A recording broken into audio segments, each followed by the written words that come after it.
Okay, y'all ready? I'm ready. excited. I'm excited about Hanukkah.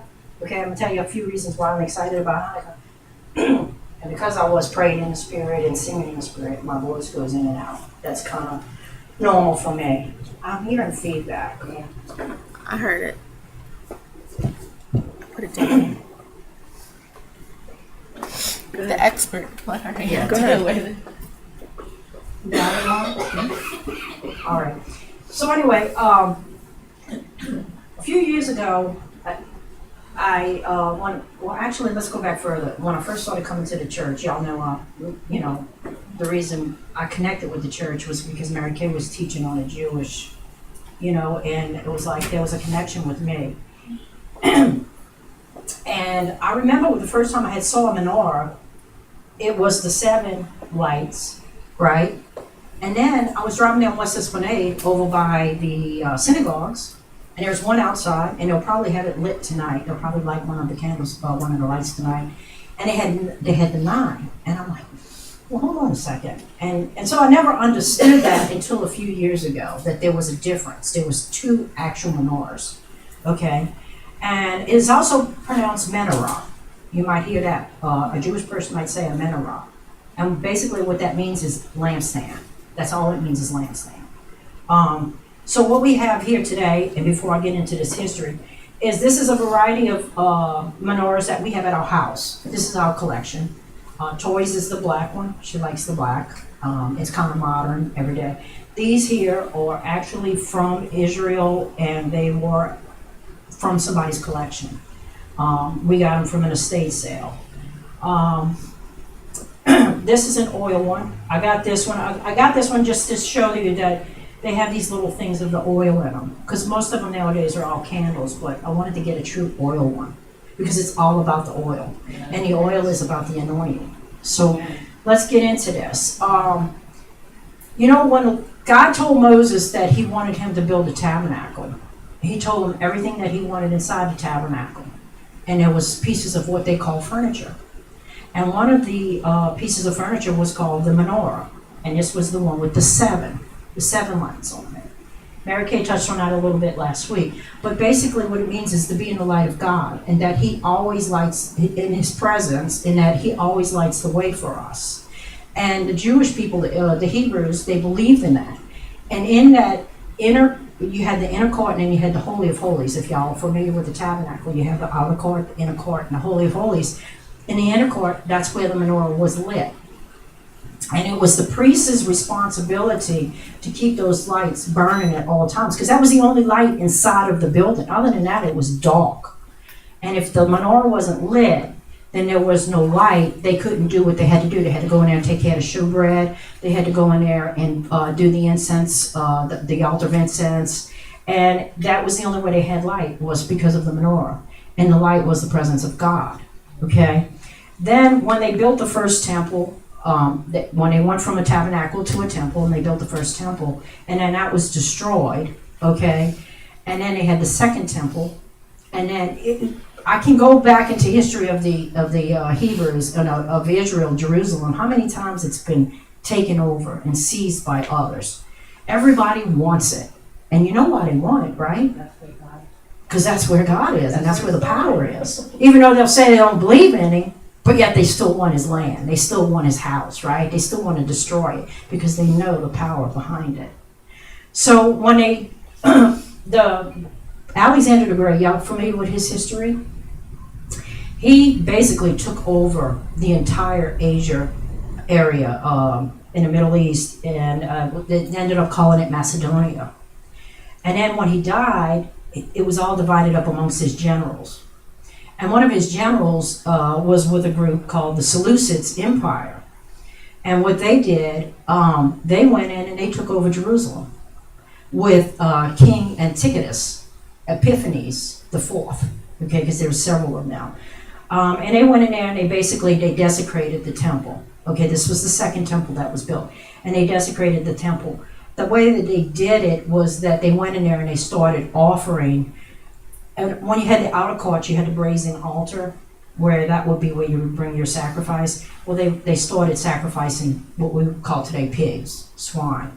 And y'all know pigs are considered unclean animals. So they started desecrating the temple by bringing in all these pigs and things like that. Not only that, but inside they erected a statue of Zeus. We are familiar with Zeus, right? We go to the parades, we know that there's a parade named Zeus. I don't know if it still rules, but. And they forced the Jewish people to sacrifice pigs to Zeus inside of the temple. Okay, so that goes against everything that temple was built for. The temple was built for God. It was his house. They would go in there, sacrifice their lambs, or the goats, the rams and stuff like that. And nobody ever went into the inner or the holy of holies. And then all of that was desecrated and it was destroyed. Okay, and they forced these Jewish people to take on this. And if the Jewish people that didn't want to take on it, they left the city. They went to the outskirts. They went and hid in the mountains and the hills. They left. They let them have it. The ones that were still left, they forced them into serving Zeus as their god. And if you didn't, you died. If they, and not to get gory or anything, but if there was infant children that were circumcised, and they knew that they were circumcised Jewish, and they went through the whole celebration and all of that, they would kill them. And they would hang them around the mother's neck after they killed them. They killed the mothers, they killed the fathers, they killed everybody. And it was the ones that fled to the outskirts and lived in the hills and the mountains. And they would go out there and they would hunt them down too. But there was one priest that was left, and his name was Mattathias. And he believed in his God. And he was willing to do whatever it took to get the temple back and to get Jerusalem back. And one day they were all forced to sacrifice to Zeus, and he saw one Jewish person go up and actually sacrifice to Zeus. And he ended up going and killing that person for doing that, for leaving his God, for doing what he did against God. And when that happened, he knew he had to leave. He had to flee the city. And he took his 5 sons and he went out to the hills. This was a remnant. See, it all starts with a remnant. And this was the remnant. And this is where the rebellion started, with this remnant. Now, Mattathias, he didn't live to see his son Judah, who rose up out of the 5 sons to do this, to lead this revolt, to take this temple back, to take this city back. But Judah rose up from the 5 sons and started fighting back. There was like a guerrilla warfare. Y'all familiar with that? They all out in the outskirts and they trying to fight to get their cities back and stuff. So he led a bunch of Jews that were willing to fight for what they believed in to get their city back, to get their temple back to where it was, and to reestablish it. And they did. They actually defeated the Seleucids and King Antiochus, and they took over the temple back. When they went back into the temple, they saw how it was desecrated, how it was destroyed, everything they had did to it. They removed the statue of Zeus. They took everything out of it. And he ordered all new furniture to be made. Now, the actual menorah, and I'm maybe guessing here a little bit, but this was pounded out of one solid piece of gold, and I want to say it was like 75 pounds maybe. There's no seams in it. It was pounded out to be just like this. These were not attached. This was all one piece pounded out. So imagine that. So he ordered all new furniture, the shewbread table, the altars, everything had to be redone, and it had to be pure, and it had to be holy, and it had to be consecrated. But the thing was that they didn't have any oil, because the first thing they did was they did the menorah, and they didn't have any oil. So amongst all the debris, I guess you would say, of the temple, they found 1 flask of oil. Now, I'm not exactly sure how much that was in ounces, but from what they're saying, what I've read, is that it was a day's worth of oil. Now, in order to consecrate some new oil from the olives, okay, you have to press the olives first. Everybody familiar with virgin olive oil? That's the first pressing of the olive. It's really green. And in order to consecrate and make pure holy olive oil, it takes 7 days, okay? And they only had enough oil that they had found in one little flask, one little jug. And they knew that it was still holy because it still had the seal of the signet of guess who? Samuel. And they knew that was from him. And that was a remnant. And it was in all the, how what would you call it? The building. The rubble. In the rubble. Good word, rubble. I don't know why I couldn't think of that. But it was in the rubble that they had found this. So they poured that oil into the menorah and they lit it. Okay, because they were getting it back together. And that oil, that one flask of oil, which they said measured to be 1 day's worth, ended up burning for 8 days. Enough time for them to actually press some more olives, consecrate them, and make them ready for the menorah, so where they could light it up again. Because it never goes out, it always stays lit. And that's how it is with us now. Once we receive Jesus and Holy Spirit, it never goes out. It always stays lit. Right. See, and so everything all refers back to Jesus. And Mary Kay touched on that last week, but I don't want to go there because that would really drag this out really long. But what they did in order, and this turned out to be a celebration with the Jewish people, all of their festivals. This is considered a minor festival. It's not one of the major festivals. Major festivals is like Passover and what we just celebrated, Sukkot. This is considered a minor festival. But with all their festivals, it's always a reminder. Never forget. Everything always points back to never forget. Unlike what we celebrate. When we celebrate something, a holiday or whatever, it's because we're trying to tell our children never forget where we came from or never forget what happened to us to where we are today. No, it's not. It's not about that. But the Jewish people, all their festivals all point back to never forget where you came from. Never forget your heritage. Yes. And this is one of their happy holidays because it's the miracle of lights. It's one of God's miracles where he took 1 day's worth of oil and let it last long enough for them to produce more and get the temple up and running again. Not only did Judah do that, but he also got the name of Maccabee, which means the hammer. The sledgehammer was one of his choice weapons in battle that he used. So he got the name Judah the Maccabee. And if you want to read about the story, you can in the Maccabees, which is not in our Bible, but it's in the Apocrypha, so you can read it or it's in the Orthodox Bibles. It's in the Catholic Bible too. And they'll tell you the whole story about the Maccabees and what they did and how they came up and they rose, and it was a rebellion, and and it was really good because had they not done that, had that remnant not done that, where would they be today? Who knows? Not only did he do that, but he had to rebuild the walls around the city, and he also built citadels, which were watchtowers, so that they could watch for any enemies that would come in the future. Amen. So he rebuilt the city and the temple. And to celebrate this, the Festival of Lights, basically, Hanukkah means dedication. So they dedicated the new temple with Hanukkah, and it is the Festival of Lights. What they do is they basically, to celebrate this, they eat a lot of stuff that's cooked in oil because it's all about the oil. It's all about the oil. So today's like fried food day, right? So for 8 days they eat fried foods. And which is, so like when I brought these jelly donuts in here, I was like, oh God, let me get them there before Mary Kay gets there. So, so they were here before her. So there was a reason. And not only that, but they play a game called Dreidel, and it's a little top game, and you kind of spin it, and it lands on a Jewish letter, which basically it says it's a sentence, and you got to act out, and then you win what they call gelt with this chocolate coins. I don't know if y'all seen those before, but I didn't get any of those. But I do have Hershey's Kisses, and then I just made some peppermint. Doesn't it mean a miracle happened here?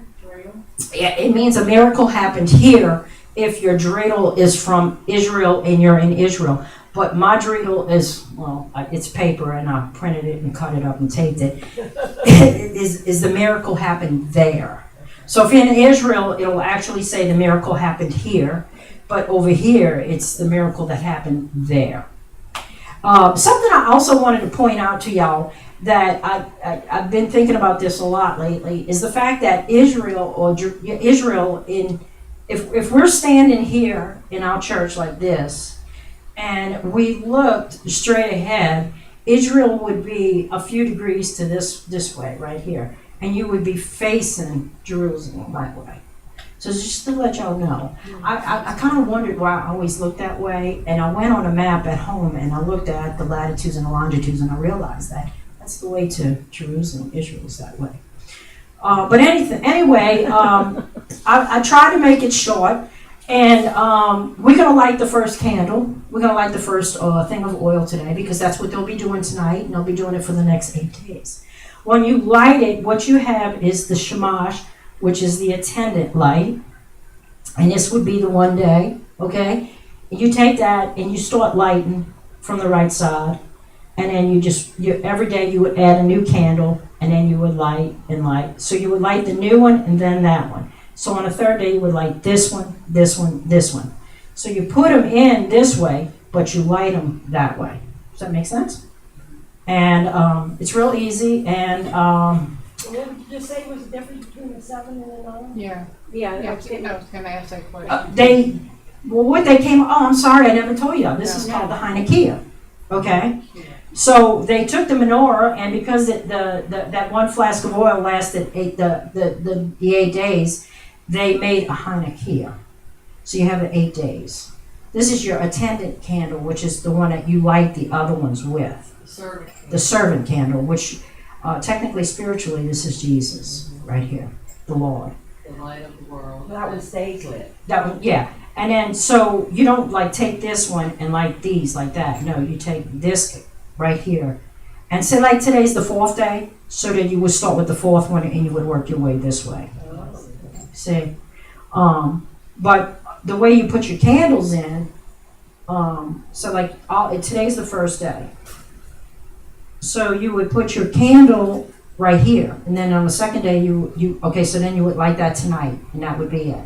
Okay. Then tomorrow you put this candle here, and then you light this one first, then that one, and then you do that across the whole thing like that. And you notice how the servant candle is higher. It's always higher than the other ones.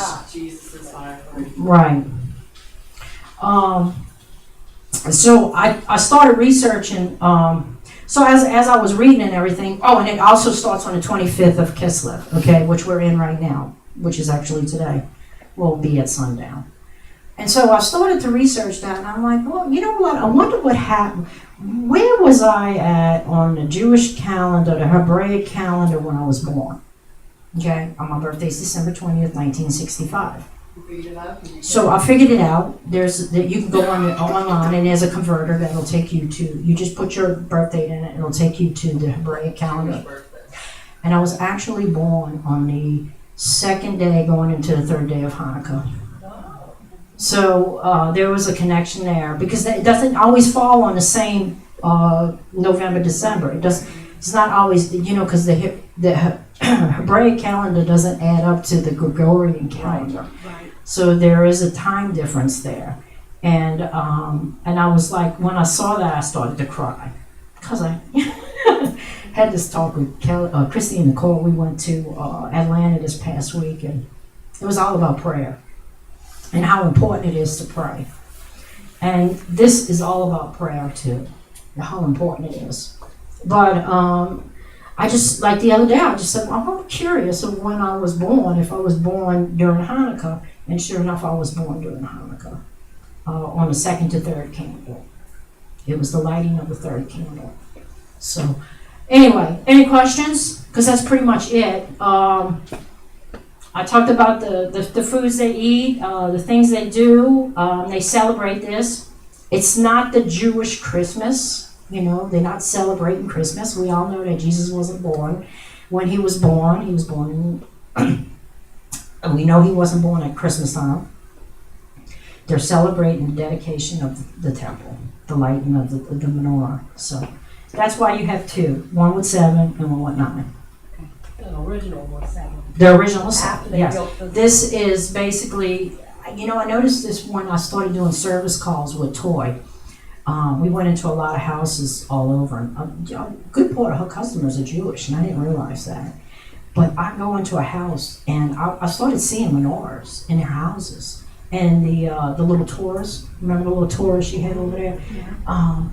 And I was like, God, these people are Jewish, right? So I'd start seeing the sevens, and then sometimes I'd see the nines, and I was like, what's going on with all of that? So, but I remember Mary Kay giving a teaching on that a few years ago. I don't know if y'all all remember that, but I do. So, is there any question? Well, you got a question, Ann? Go ahead. I have two questions. All right, go ahead. Let me see if I can answer them. Okay, so if I was regular Orthodox, let's just pretend I'm Orthodox Jewish, then I would not. Which one would I have? Would I have the one that's got the 9? And then who would I say the servant one was? God? Yeah, Okay. yeah. Repeat your question so that anybody listening. All right. So, if I was an Orthodox Jew, which means I don't believe in Jesus, right? You know, he's not the Messiah yet. I'm still waiting for the Messiah to come, right? Which one would I have in my house? Well, you would probably have one of each, because this just means that, you know, it's a Jewish history. I mean, it's the symbol of Judaism, you know. This is Hanukkah. So yes, you would still believe in Hanukkah, you know. Are we waiting for the Messiah then, who's the servant light? This would be God, the light of God, the presence of God, the Shekinah glory of God. Oh, Okay, because remember at the temple, he was above the temple. Remember, right. his Shekinah was shown down on the temple. So, and they believe that he was the light. There's no difference, okay, between then and now. It's just the fact that they don't believe that Jesus was the Messiah and he was the light. I do have a second question. Go ahead. Okay, so I just want to ask, just to get me straight, which the desecration of the temple, which one was it? The desecration of Solomon's temple? The second temple, yes. It was 70 AD? I thought that was the Romans that did all that. This was, okay, yes, the Romans did, but that's later down the road. Okay, this happened in 200 BC, 165 BC, 167 BC, around that time, when all of this took place. Now, they didn't completely destroy the temple. They went in and desecrated it and ruined a lot of the stuff in it. But it was still standing to where they rededicated it and they rebuilt all the furniture that was inside of it. Okay, yeah, you're talking about what happened after Jesus, that it was actually burned and destroyed. They destroyed a lot of Jews. Yes, It yes. was pretty bloody. Yes, the temple. Everybody wanted the temple, you know. Because they realized what presence was there, you know. So,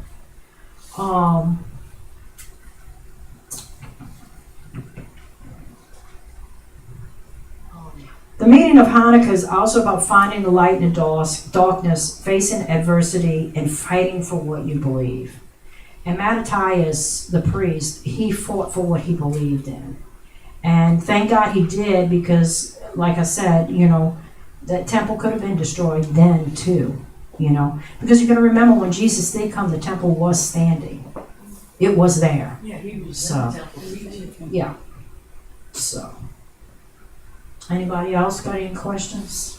Is that okay? Is that what you need to know? So we're gonna light the first candle, the first oil. Who wants to come light it? Because while you light it, I'm gonna say a prayer.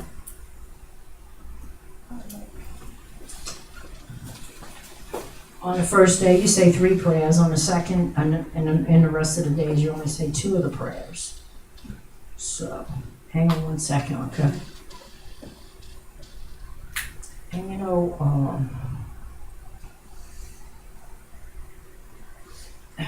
if I'll say it if y'all want to repeat it, but you know, all the prayers are pretty much the same. They all start out the same line.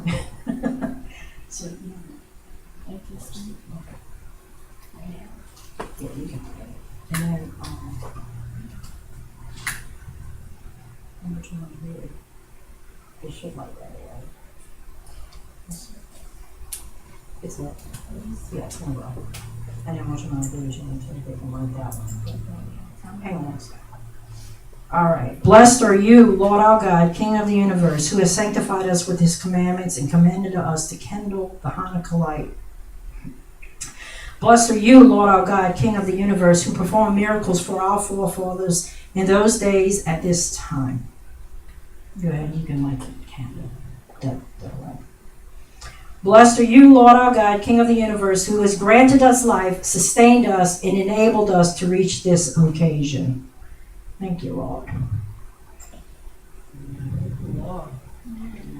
And that's what you would do. And then tomorrow you can extinguish it, and then later, and then tomorrow you light this one and then light that one. Okay? And you just keep burning the whole Hanukkah. Yeah, and they do it for 8 That's days. so pretty, I like that oil thing. I like that. I want one of those. I like the oil one. Yeah, So- candles are nice. Anybody else have any questions about anything that I may be able to answer for you? Okay? We good? Thank you. So what is this one called? Hanukkah. Hanukkah. Hanukkah. Kia. The Hanukkah.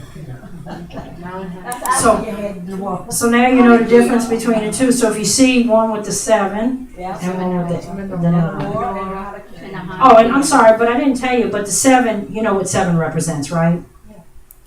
Mary Kay tells y'all this every week. I'm not going to tell you. Well, yeah, it does represent the 7, but it also represents New beginnings. completeness. Completeness. 7 is the number of completion. So by lighting and rededicating the temple and lighting the 7 lights, that was complete. It was complete again. It was made whole again. All right. I think that's it. Thank you, Mary. Mary Kay. Good job.